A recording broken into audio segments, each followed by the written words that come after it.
नमस्कार, महाडिबेट देख रहे हैं आप। मैं हूं प्रशांत कटारे और आज महाडिबेट में हम चर्चा करेंगे सनातन पर उठे बवाल की और सवालों की। दरअसल सनातन पर उठ रहे सवालों पर आज धर्मगुरु रामभद्राचार्य बोले और उन्होंने मध्य प्रदेश की सियासत से भी इस सवाल को जोड़ दिया और यह भी कहा कि मध्य प्रदेश की सियासत में दो चेहरे चुनाव नहीं लड़ रहे, कांग्रेस बीजेपी चुनाव नहीं लड़ रही, बल्कि मध्य प्रदेश में सनातन धर्म बनाम अधर्म की लड़ाई हो रही है। और इस पर सियासी बयानबाजी भी हुई और सियासी बयानबाजी से आगे अब निकलकर जो राजनीतिक दल हैं उस बयान को अपने तराजू में भी तौल रहे हैं, कुछ इसे अपने लिहाज से देख रहे हैं, तो कुछ इस पर विरोध भी दर्ज करा रहे हैं कि आखिर कौन धर्मी है कौन अधर्मी है, ये जनता तय करेगी।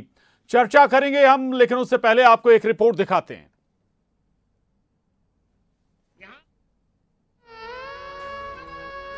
शिवराज सिंह और कमलनाथ नहीं लड़ रहे हैं, ये तो नाम कहा जा रहा है। भाजपा कांग्रेस नहीं लड़ रही है, यहां दो लड़ रहे हैं, सनातन धर्म और अधर्म।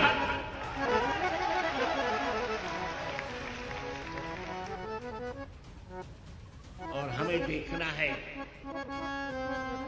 कि कौन जीतता है। स्वामी रामभद्राचार्य का यह बयान सनातन के खिलाफ बोलने वालों पर हमला तो था ही, लेकिन जगत गुरु के मध्य प्रदेश की चुनावी लड़ाई को सनातन धर्म और अधर्म की लड़ाई बताते ही सियासत ने रफ्तार पकड़ ली।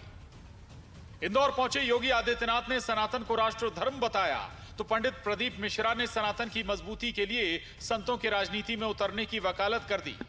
लेकिन बहुत सारे लोग ऐसे हैं जो सनातन धर्म को आज कोसने का कार्य कर रहे हैं।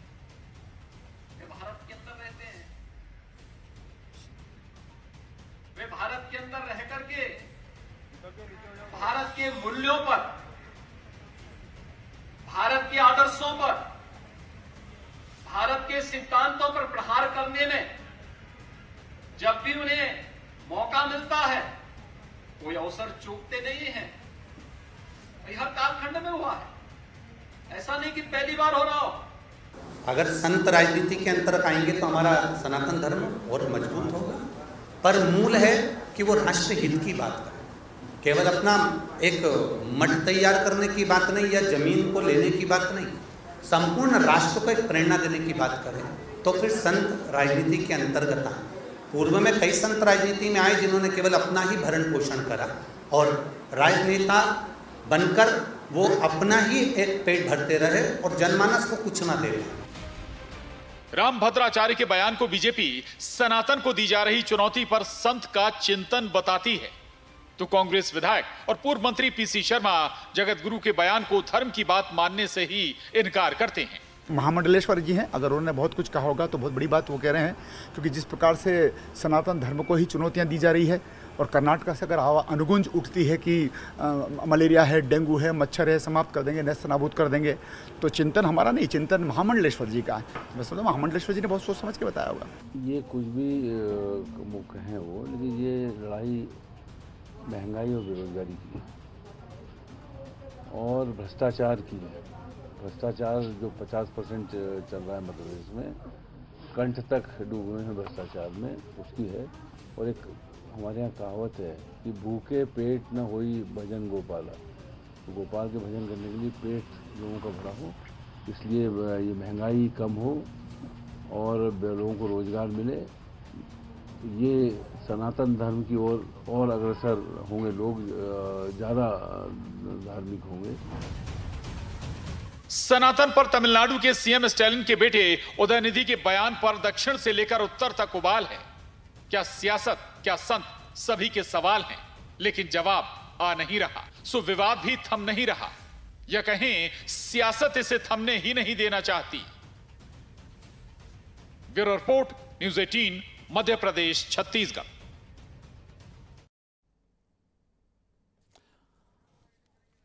तो सनातन पर उठे सवालों की आंच मध्य प्रदेश तक भी आई है और मध्य प्रदेश में आज भले ही रामभद्राचार्य बोले हों, लेकिन इससे पहले ही लगातार जो बड़े राजनीतिक चेहरे हैं वो लगातार इस पर प्रतिक्रियाएं देते रहे, चाहे भोपाल सांसद रहे हों या फिर अलग अलग जो बड़े नेता मध्य प्रदेश पहुंच रहे हैं वो भी लगातार सनातन पर सियासत पर लगातार अपनी बात रख रहे हैं। चर्चा हम करेंगे, हमारे साथ कुछ खास मेहमान इस वक्त जुड़ गए हैं। गोविंद, चले उनके पास भी हम जाएंगे, लेकिन आपको फिर दरअसल सवाल बहुत महत्वपूर्ण है कि सनातन पर आखिर जो दक्षिण से उठा सवाल है उस पर अभी भी बवाल जारी है। हालांकि सफाई भी जारी की गई, सफाई भी दी गई, लेकिन संभवतः ऐसे ही आप मानकर चलिए कि सियासत भी कोशिश यही है सियासत की कि इस मसले पर चर्चाएं भी हों। हमारे साथ 4 खास मेहमान जुड़ गए हैं। भूपेंद्र गुप्ता जी, उपाध्यक्ष कांग्रेस मीडिया विभाग, बहुत स्वागत है भूपेंद्र जी आपका। गोविंद मालू जी हमारे साथ, प्रवक्ता बीजेपी, आपका भी बहुत स्वागत है। सतीश एलिया जी, वरिष्ठ पत्रकार, हमारे साथ स्टूडियो में मौजूद हैं। और महामंडलेश्वर शैलेशानंद जी महाराज हमारे साथ जुड़े हैं, आपका भी बहुत स्वागत है। शैलेशानंद जी, चलिए भूपेंद्र जी, शैलेशानंद जी से चर्चा की शुरुआत करेंगे। शैलेशानंद जी, संत सियासत पर बोले ठीक है, हालांकि कहा जाता है कि संत सियासत पे ना बोले बेहतर है, अपनी बात बेबाकी से रखें, अच्छी बात है, लेकिन सियासत पर बोले तब भी सवाल नहीं। लेकिन जब आप सियासत में एक पक्षी नजर आने लगे तब सवाल उठते हैं, क्या यह ठीक है?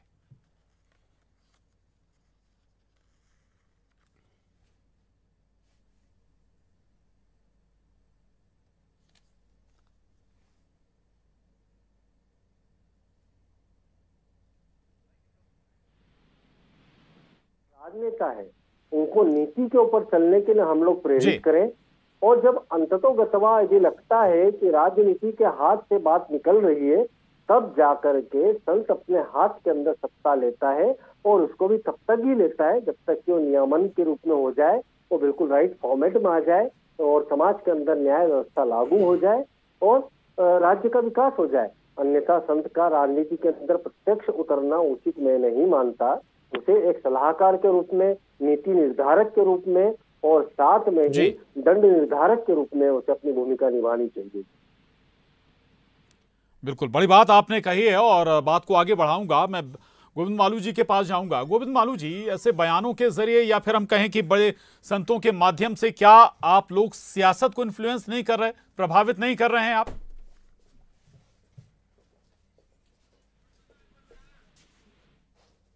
सियासत भारत की संस्कृति से अलग नहीं हो सकती, भारत की सभ्यता से अलग नहीं हो सकती, भारत राष्ट्र राज्य से अलग नहीं हो सकती, भारत राष्ट्र राज्य से अलग नहीं हो सकती। ये शुरू से देश में तोड़ो और राज करो, इसका काम कांग्रेस ने किया है। हम कहते हैं, हमारा सनातन धर्म कहता है, सनातन संस्कृति कहती है सर्वधर्म संभाव, लेकिन ये 2 धर्म संभाव, 1 धर्म असंभव, इस बात की शुरू से तायीद करते हैं और इसकी ताकीद भी करते हैं। 6 नवंबर 1966 इस पर जरा बताइएगा जी। इंदिरा गांधी ने, सुनिए, गौ रक्षा के लिए जो साधु संत प्रदर्शन कर रहे थे दिल्ली में करपात्री जी महाराज के नेतृत्व में, उन पर गोलियां चलाई, 400 साधुओं की हत्या कर दी। ये 400 साधुओं की हत्या कर दी। ये कौन सा सनातन धर्म?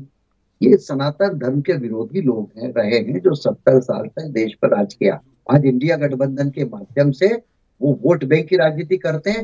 भारत की संस्कृति और सभ्यता को समुद्र में डुबो दो, उसको दफन कर दो, वो काल पात्र में गाड़ दो, ये इनका मंतव्य और उद्देश्य है। जिनके नेता इटली से आते हैं और बांग्लादेश। गोविंद मालू जी, क्या राम भद्राचार्य का जो बयान है उसके जरिए क्या कोई संदेश देने की कोशिश नहीं कर रहे बीजेपी? एक लिहाज से भाई वो कह रहे हैं कि भाई बीजेपी कांग्रेस का चुनाव नहीं, धर्म धर्म की लड़ाई है ये, शिवराज कमलनाथ की लड़ाई नहीं, धर्म धर्म की लड़ाई है ये।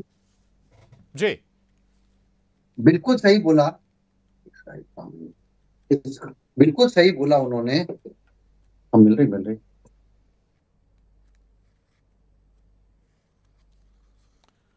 चलिए, सतीश एलिया जी हमारे साथ हैं और हमारे साथ भूपेंद्र गुप्ता जी भी जुड़ गए हैं। सतीश एलिया जी के पास जाऊंगा मैं। सतीश एलिया जी, मौके अगर हम कहें तो सियासत में मौके भुनाते हैं सियासी दल, और संभवतः ऐसे मौके, लेकिन मतलब ये कि भाई विपक्ष कितने मौके देता है, लेकिन यहाँ तो मसला ही अलग है, राजनीति और सियासत और हम कहें कि धर्म, ऐसा लग रहा है एक जो जोड़ है बेजोड़ मध्य प्रदेश में भी नजर आ रहा है। देखिए, बहुत साफ बात है, मेरा अपना मानना यह है कि राजनीति अपनी जगह है और धर्म अपनी जगह है जी। राजनीति और धर्म का घालमेल नहीं होना चाहिए। ये जो चीज़ें सारी चुनाव के वक्त बहुत ज़्यादा होती हैं, उसमें दोनों तरह की चीज़ें हैं। एक तो कथा भागवत कराने में दोनों ही दल या बाकी के लोग भी पीछे नहीं हैं। बाकी के 4 साल अगर आप देखेंगे तो उस तरह के आयोजन नहीं होते हैं, उस तरह के आयोजन नहीं होते हैं। जब चुनाव नज़दीक आता है तो राजनीतिक दल धार्मिक आयोजनों को धार्मिक धर्मगुरुओं का अपनी तरह से इस्तेमाल करने की कोशिश करते हैं। ये तो बहुत साफ है, इसमें कह नहीं सकते कि हमारी व्यक्तिगत आस्था है, हम तो ऐसे आयोजन करते हैं। चुनाव के वक्त ही क्यों करते हैं, ये सवाल। बिल्कुल। दूसरा, जैसे रामभद्राचार्य जी महाराज का बड़ा सम्मान है देश में, लेकिन अगर वो ये कहते हैं कि एक राजनेता या एक दल धर्म है और दूसरा अधर्म है, तो मुझे लगता है कि ये उचित नहीं है, क्योंकि चुनाव धर्म और अधर्म के ऊपर नहीं होना चाहिए, चुनाव होना चाहिए मुद्दों के ऊपर। जी। एक दल जो है उसके राजनीतिक मुद्दे क्या हैं, उसका एजेंडा क्या है, और उसका अतीत में उसने किस तरह से जनहित के काम किए हैं, जनता से किए गए वादों पर वो खरा उतरा है या नहीं उतरा है, और आगामी चुनाव में दोनों ही दल जनता के सामने क्या मुद्दे लेकर जा रहे हैं, क्या बात लेकर जा रहे हैं। जनता से भी पूछना चाहिए कि जनता आखिर चाहती क्या है। बिल्कुल, लेकिन ये बहुत आसान होता है कि कोई भावनात्मक मुद्दा उठाया जाए या उसका लाभ लिया जाए। और दुखद बात यह है कि इसमें हम ये नहीं कह सकते कि कोई एक दल इसमें शामिल है, लगभग सारे दल अलग अलग तरह से उसमें शामिल होते हैं। और धर्माचार्यों को भी कम से कम उनको सिर्फ धर्म की बात करनी चाहिए, धर्म की बात करना चाहिए, शास्त्र की बात करनी चाहिए। और अगर सत्ता धर्म से विलग होती है, धर्म से मतलब कोई पूजा पद्धति नहीं, धर्म का एक सबसे छोटी परिभाषा है मेरे समझ में, धारयति इति धर्मः, जो धारण करने योग्य वो धर्म है। जनप्रतिनिधि का धर्म है कि वो जिन मुद्दों पर जीत कर आता है, जिनका वो प्रतिनिधित्व करता है, उनकी बेहतरी के लिए काम करे। तो राजनेता का ये धर्म है। धर्माचार्यों का धर्म ये है कि वो शास्त्रोक्त बातें लोगों को बताएं और लोगों के सामने उसकी व्याख्या करें। यानी कि जो सियासत है वो मौका ढूंढती है भाई, ऐसा कि किसी मसले के वेग पर सवार हो और सियासत अपनी पार लगा ले। आसान होता है, आसान होता है। बिल्कुल। भूपेंद्र गुप्ता जी, सवाल यही है भाई, रामभद्राचार्य आखिर क्या जरूरत उन्हें पड़ी कि भाई सियासत से उन्होंने जोड़ दिया कांग्रेस बीजेपी को, 2 बड़े सियासी चेहरों को जोड़ दिया, कैसे देखते हैं आप? देखने जैसा कुछ है नहीं जी। निरंतर जब से मानव सभ्यता का विकास हुआ है, तब से जो है धर्म और अधर्म के बीच में ही संघर्ष हो रहा है, उसकी लड़ाई चल रही है। निश्चित रूप से ये पहचानना चाहिए देश को, समाज को, जनता को, अधर्मी कौन है जी। जो लोग जो है मणिपुर के अंदर सड़कों के ऊपर स्त्रियों को नग्न करके उनके साथ व्याभिचार करवा रहे हैं, वो अधर्मी हैं। जो लोग जो है निर्दोष लोगों को नूह में हत्या करवा रहे हैं, वो अधर्मी हैं। जो लोग जो है स्कूल जाती हुई बच्चियों का अपहरण कर उनके साथ गैंगरेप कर रहे हैं, वो अधर्मी हैं। जो लोग जो है एक बच्चे की सरेआम सड़क पर हत्या करते हैं और उसकी माँ को जो है नग्न कर देते हैं, निर्वस्त्र कर देते हैं सड़क पर, वो लोग अधर्मी हैं। जो लोग जो है भगवान राम के लिए, नहीं, आपकी बात बिल्कुल ठीक है, लेकिन पूरी बात करने दीजिए, पूरी बात करने दीजिए मुझे, सुन तो लीजिए, पूरी करने दीजिए। आप क्यों बात रखिएगा, क्यों टोक रहे भाई? पूरी बात रखिएगा, उस संदर्भ को समझिए आप, रामभद्राचार्य ने जो कहा है मेरी पूरी बात बोलने दीजिए। जिन्होंने भगवान राम को इनकम टैक्स का नोटिस दे दिया ओरछा में, जिन्होंने हनुमान जी का वारंट निकाल दिया, वो लोग अधर्मी हैं कि कौन अधर्मी है? ये बात भी बताई जानी चाहिए। और इन अधर्मियों को निश्चित रूप से हार होगी। ये जो है ये भगवत्ता का सिद्धांत है, ये अस्तित्व का सिद्धांत है। और इस अस्तित्व के सिद्धांत को मान्यता अगर कोई दे रहा है, बोल रहा है, तो ठीक है, वो ठीक लाइन है। और आपसे मैं कहूं कि रामभद्राचार्य जी तो धर्म अधर्म के बीच में इतनी सूक्ष्म दिव्य दृष्टि रखते हैं कि उन्होंने भारतीय जनता पार्टी के एक मंत्री को नागौद में हराने का आदेश दे दिया है कि हराओ इसको और ये पांडे को। उस दिन पहले सीएम शिवराज को उन्होंने जीत का आशीर्वाद दिया, आपको याद होगा, आपको भी। तो उन्होंने तो बता भी दिया कि भारतीय जनता पार्टी का कौन अधर्मी, इसको हराइए, ये तो नाम लेके बता दिया। तो अब इसमें जो है भारतीय जनता पार्टी को विचार करना चाहिए और समाज को विचार करना चाहिए कि क्या जो है राजनीति और धर्म का घालमेल उचित है या अनुचित है। ये समाज विचार करे इस पर। जी, गोविंद मालू जी, सुन रहे होंगे बात, धर्म अधर्म की लड़ाई पहले से है, लेकिन अधर्मी कौन है ये भूपेंद्र गुप्ता जी की बयानी से आप समझ रहे होंगे। करने के लिए और जिस तरह से सनातन धर्म को समाप्त करने के लिए इनके गठबंधन में जो एक एजेंडा चला है, उसको छुपाने के लिए इधर उधर की बात कर रहे हैं। वो जो जहाँ इनका लुटेरा ये जो लूट रहा है, कारवां लुटा रहा है, आपकी सरकार में मंत्री थी ये पार्टी, सनातन धर्म अटल जी की सरकार में पार्टनर थे आपके, मंत्री लोग थे आपके, तब आपको शर्म आ रही थी ये बातें करने में? ये अटल जी की सरकार में भागीदार थे, वो अटल जी की सरकार में भागीदार थे। तुम बताइए, तुम सहमत हो क्या? क्यों भागीदारी की थी? राम सेतु तुड़वाने का सौदा किया था आपने इन लोगों के साथ बैठ के, राम सेतु तुड़वाने का सौदा किया था आपने इनके साथ बैठ के, इनको सरकार में शामिल करने के लिए। आप धोखा दे रहे हैं देश को लगातार और उनकी मनोभावनाओं से खेलने का काम करते हैं। भूपेंद्र जी सुन लीजिए ना, भूपेंद्र जी सुन लीजिए, आप शामिल थे उनके साथ, आपने सरकार बनाई थी। आप किसको समझा रहे हैं ये देश? जब तुम मलाई खा रहे थे तुम्हारे लिए अच्छे थे ये लोग, तब भी वो ये बयान दे रहे थे। तब आप तब क्या कर रहे थे आपकी सरकार? तब क्या कर रहे थे अटल बिहारी वाजपेयी जी? बताइए आप इसको। तब तो आप इसको शैवाल संरचना कहते थे। आप जो है आप लोगों की मनोभावनाओं के साथ खेलना चाहते हैं। आप कांग्रेस का ये रवैया कि सनातन धर्म को समाप्त हो जाना चाहिए। भूपेंद्र गुप्ता जी प्लीज। गोविंद मालू जी ठीक है। शैलेशानंद जी हमारे साथ जुड़े हुए, शैलेशानंद महाराज जी, भाई जगत गुरु हो सकते हैं, महामंडलेश्वर हो सकते हैं, शंकराचार्य हो सकते हैं, लेकिन उनकी व्यक्तिगत राय भी तो मायने रखती है। जी, व्यक्तिगत राय भी तो होगी उनकी। संसद का सम्मान है कि नहीं? फिर क्यों संसद के भित्ति चित्र पर संसद के? शैलेशानंद जी बताइए। गोविंद मालू जी प्लीज। ऐसे लोगों को देश से निकाल देना चाहिए जो सनातन धर्म के खिलाफ बात करते हैं। शैलेशानंद जी से मेरा सवाल है, गोविंद मालू जी आ रहा हूं आपके पास।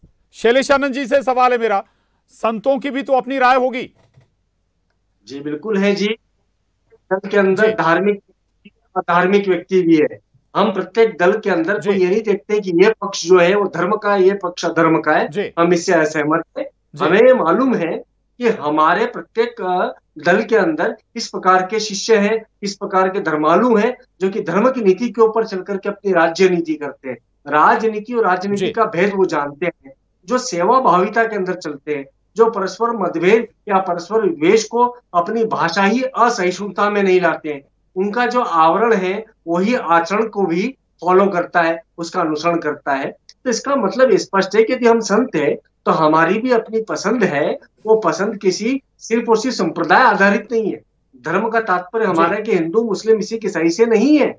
हमारे यहाँ पर धर्म का तात्पर्य हमारी नैतिकता से, हमारे राष्ट्रीय चरित्र से। तो जो उस चरित्र के अनुरूप उस चरित्र को उत्थान करने के लिए बात करेगा, चाहे वो किसी भी राजनीतिक दल का हो, हमारे जैसे संत उसके साथ सदैव हैं और उसके साथ आशीर्वाद हमारा सदैव रहता है। हम किसी प्रकार का पक्षपात या भेदभाव राजनीतिक दल या उनके एजेंडे के आधार पर नहीं करते जी। ठीक बात है। भूपेंद्र गुप्ता जी, भाई आपके गठबंधन इंडिया गठबंधन का एक नेता अगर सनातन पर सवाल उठाता है तो क्या उस पर जवाब देने का अधिकार भी संतों को नहीं होना चाहिए? हमने किसी संत पर तो टिप्पणी नहीं की, ये तो आप कर रहे हैं टिप्पणी, और आप मेरे को उकसा के मुझसे जवाब चाहते हैं। ऐसा क्यों करना चाहते हैं आप? हमने तो ये कहा है कि धर्म अधर्म का जो संघर्ष है जब से मानव सभ्यता पैदा हुई है तब से चल रहा है, और इसमें हमें धर्मी और अधर्मी को पहचानना चाहिए और संतों को इसमें मदद करनी चाहिए अधर्मियों को पहचानने में। जो लोग सड़क पर स्त्रियों के साथ बलात्कार करवा रहे हैं और कह रहे हैं कि ऐसे तो 1000 किस्से हो चुके इस देश में, वो अधर्मी है कि धर्मी है, आप बता दीजिए। जो लोग सड़क पर स्कूल जाती हुई बच्चियों को स्कूल जाती हुई बच्चियों को जो लोग अपहरण करके भारतीय जनता पार्टी के लोग अगर उसके बाद रेप कर रहे हैं, गैंग रेप कर रहे हैं, वो धर्मी है कि अधर्मी है? आज भोपाल में जो है एक दलित के चेहरे पर पेशाब करने वाले लोग धर्मी है कि अधर्मी है? जो लोग महिलाओं को मुगल कालीन सभ्यता के दौर में हो क्या, केरल और कश्मीर में क्या हुआ? ये सवाल जो है महत्वपूर्ण सवाल है, और इस सवाल का जवाब जो है संतों के माध्यम से मार्गदर्शन मिलना चाहिए कि कौन अधर्मी है कौन धर्मी है। हम तो संतों से थोड़ी हैं की बात करता है वो, इसलिए आप सर पे नहीं। गोविंद मालू जी सुन लीजिए ना, गोविंद मालू जी सुन लीजिए, फिर आ रहा हूँ आपके पास। जो लोग संतों का दुरुपयोग कर रहे हैं उनको जो है ये बेचैनी हो रही है, वो ऐसे कपड़े फाड़ रहे हैं। नहीं गोविंद मालू जी, एक आरोप बार बार लग रहा है कि भाई आप इस मसले को जानबूझकर शांत नहीं होने देना चाहते। विपक्ष का आरोप है कि भाई भ्रष्टाचार महंगाई पर बचना चाहते हैं आप। प्रियंक खड़गे ने बोला आप लोग जिंदा रखना चाहते हैं उसको, हम थोड़े ही, और जिंदा क्यों नहीं बोलेंगे? जब सर पे आप पड़ रही तो आप उससे किनारा कर रहे हैं। प्रधानमंत्री जी ने रिपोर्ट जारी की है, 77 लाख लोगों की नौकरियां रोजगार चले गए, उस पर जवाब दीजिए। अभी प्रधानमंत्री जी के यहाँ से रिपोर्ट जारी हुई है, उसका जवाब दीजिए। आपने लूट लिया इस देश को, आपने देश बेच खाया, उसका जवाब दीजिए। तो आप क्या करेंगे? जो है आपने सारी संस्थाएं बेच दी, उसका जवाब दीजिए। आपने जो है देश के गरीबों को जो है और गरीब कर दिया, इसका जवाब दीजिए। आपने एक आदमी को सेठ बनाने के चक्कर में पूरे देश का खजाना खा गए, इसका जवाब दीजिए। आप जो है आप उसका जवाब दीजिए। आपने जो है महंगाई आसमान पे पहुंचा दी, आदमी जो है आटा नहीं खरीद पा रहा, इसका जवाब दीजिए। आपने जो है चिकित्सा इतनी महंगी कर दी कि लोग जो है अस्पताल नहीं जा पा रहे हैं, इसका जवाब दीजिए। आपने जो है शिक्षा इतनी महंगी कर दी कि लोग बच्चों को पढ़ा नहीं पा रहे हैं, इसका जवाब दीजिए। आप सांस्कृतिक ताने बाने को तोड़ने का काम कांग्रेस ने चाहते थे, गाँव लूटने के लिए लोग, वो काम आप कर रहे हैं, काम आप कर रहे हैं मालू साहब। जरा उसका जवाब दीजिए। आप इस देश की जनता सुनना चाहती है कि आप महंगाई कैसे घटाएंगे, आप जो है शिक्षा कैसे देंगे, आप जो है दवाओं की व्यवस्था कैसे करेंगे, इसका जवाब दीजिए। बांग्लादेश अरे इसका जवाब दो भाई, जवाब दो। देश पूछता है, भारत पूछ रहा है। उदयनिधि स्टालिन के अब और कौन सी और आपके राष्ट्र बताइए इस भारत को पर आप सहमत हैं कि नहीं? उस देश को मध्य प्रदेश कांग्रेस कमेटी सहमत है कि नहीं? बलात्कार होते रहेंगे, देश पूछ रहा है, जवाब दीजिए। कब तक जो है मणिपुर में आग लगा के रखोगे, ये देश पूछ रहा है। सतीश एलिया जी के पास जाऊंगा। मणिपुर में आग लगाओगे, देश पूछ रहा है, जवाब दीजिए इसका। जी सतीश एलिया जी, भाई सियासत स्वाभाविक है कि भाई देश में धर्म को मानने वाले लोग हैं, हिंदू धर्म को मानने वाले लोग भी बहुत हैं, और जब सियासत खासतौर से आपने जिक्र भी किया था, जब चुनावी मौसम होता है तब ऐसे मसले ज्यादा उठाए जाते हैं। स्वाभाविक है कि इनका इम्पैक्ट भी पड़ता होगा, वोटर को प्रभावित भी करते हैं, कोशिश दोनों तरफ से। देखिए वोटर के ऊपर निश्चित रूप से असर पड़ता है, और राजनीतिक दलों को ये बहुत सूट भी करता है कि धार्मिक मुद्दे हैं, आस्था के मुद्दे हैं, इस तरह के मुद्दे जब सतह पर आते हैं तो जनता के जो मूल मुद्दे हैं वो गौड़ हो जाते हैं। जैसे सनातन वाला मुद्दा इस समय बहुत गरमाया हुआ पूरे देश में। अगर आप ध्यान से देखेंगे तो डीएमके जो है या एआईएडीएमके है, ये जो अन्नादुरई का जो आंदोलन था वो पूरी तरह से सनातन का जो धर्म है उसके खिलाफ था पहले से। लेकिन समय समय पर कांग्रेस कभी गठबंधन करती है, कभी बीजेपी गठबंधन करती है उनसे, और वो तो अपनी लाइन पे चल रहे हैं। और आपको अच्छी ये भी पता होगा कि जैसे डीएमके है वो तमिल टाइगर्स जो थे श्रीलंका के, जो राजीव गांधी की हत्या में भी शामिल थे, उनका भी सपोर्ट करते थे वो। लेकिन आज कांग्रेस उनके साथ खड़ी है, जैसा कि अभी भूपेन्द्र जी कह रहे थे कि अटल बिहारी वाजपेयी जी की सरकार में भी वो शामिल थे। तो राजनीतिक दल जो है अपनी सुविधा से ऐसे दलों के साथ समझौता करते हैं जो सनातन के जैसे पक्ष में नहीं है, या भारत का जो पक्ष है या राजीव गांधी का जो पक्ष था उसके पक्ष में वो नहीं थे। तो ऐसा नहीं है कि एक दल कोई है, दक्षिण के दलों की राजनीति अलग है, वो अपने राज्य की राजनीति कर रहे हैं असल में। और ये जो गठबंधन बना है, गठबंधन उसके कारण से दिक्कत में है। उत्तर की राजनीति बिल्कुल भिन्न है, दक्षिण की राजनीति बिल्कुल भिन्न है। दक्षिण से कही गई बात सारे जो उत्तर में हैं जी, बहुत सारे दल हैं, वो अब खासतौर से कांग्रेस भी उस बयान से किनारा कर रहे, लेकिन बावजूद डीएमके के तमाम बड़े नेता उसी तरह के बयान पर आगे बढ़ रहे हैं, चाहे डी राजा हो या और दूसरे मंत्री। अपने प्रदेश की राजनीति करेंगे, ठीक है, कांग्रेस को यहाँ असुविधा होगी बिल्कुल। लेकिन सनातन पर सियासत का एमपी में कितना इंपैक्ट होगा ये जानने के लिए हमें जरूर थोड़ा इंतजार करना होगा। लेकिन आज की चर्चा को यहीं खत्म करेंगे। भूपेन्द्र गुप्ता जी, गोविंद मालू जी, सतीश एलिया जी, शैलेशानंद महाराज जी, बहुत शुक्रिया, धन्यवाद आपका चर्चा में शामिल होने के लिए। डिबेट में इतना ही।